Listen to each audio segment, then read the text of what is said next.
আসসালামু আলাইকুম সম্মানিত শ্রোতা। আজকে আমার আলোচনার বিষয় শিরক বা অংশীদার সম্পর্কে। সম্মানিত শ্রোতা, আমার এই ভিডিও পৃথিবীর সকল ধর্মের মানুষের জন্য।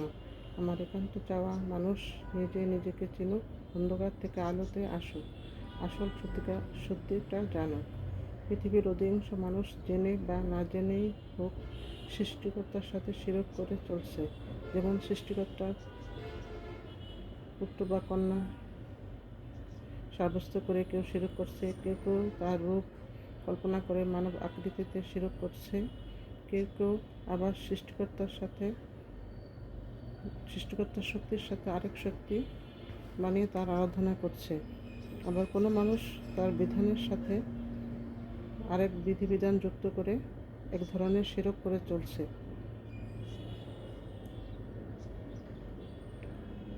এই পৃথিবীতে আল্লাহ পাক মানুষকে বুদ্ধি দিয়েছেন, তা দিয়ে বিচার করে না, আর জ্ঞান দিয়েছেন,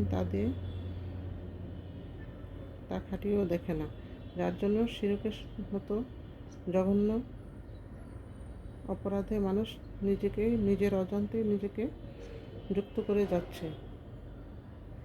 তাই সম্মানিত শ্রোতা, তাই অনুরোধ করছি, আসুন সবাই আমরা বিবেক বুদ্ধি খাটিয়ে শিরক থেকে নিজেকে মুক্ত করি এবং সুন্দর জীবনযাপন করি, দুনিয়া এবং আখিরাতের কল্যাণ সাধন করি।